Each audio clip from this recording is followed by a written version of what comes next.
Heard the news? Meta plans on using your content, that includes your photos, posts, comments, and more, to train their artificial intelligence systems. You're probably wondering if there's anything you can do about it. Well, there is. In this video, we'll show you the specific steps you need to take to object and tell Meta not to use your content for AI training. But first, a quick warning. Those posts you might see circulating on Facebook, telling you to copy and paste a legal notice onto your profile, they are a hoax.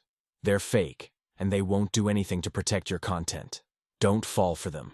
All right, let's get straight to the real method. First, open your web browser and go to facebook.com. In the top right corner, click on your profile picture or icon. A menu will drop down. From this menu, choose Settings and Privacy. Another menu will appear. Now select Privacy Center.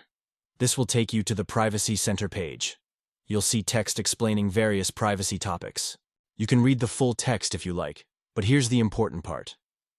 Look at the text, usually in the first or second paragraph under a relevant heading like Generative AI Data Subject Rights, or similar. Find the word object. Click with your left mouse button. This action should take you to a page titled something like Object to your information being used for AI at Meta. Now scroll down the page slightly until you see a small form. In the email address field, enter the email address you use to log into your Facebook account. Below the email field, there's a text box. Just to be absolutely clear, you can type a short message here stating that you object to your content being used for Meta's AI training. Something like, I object to my personal information and content being used for AI training purposes. Once you've filled in your email and optionally added the message, click the Submit button. According to Meta's current process, this is the official way to register your objection and request that they don't use your content for their AI models. And that's it. You've taken the step to protect your content. If you found this video helpful, we'd really appreciate it if you could give it a like.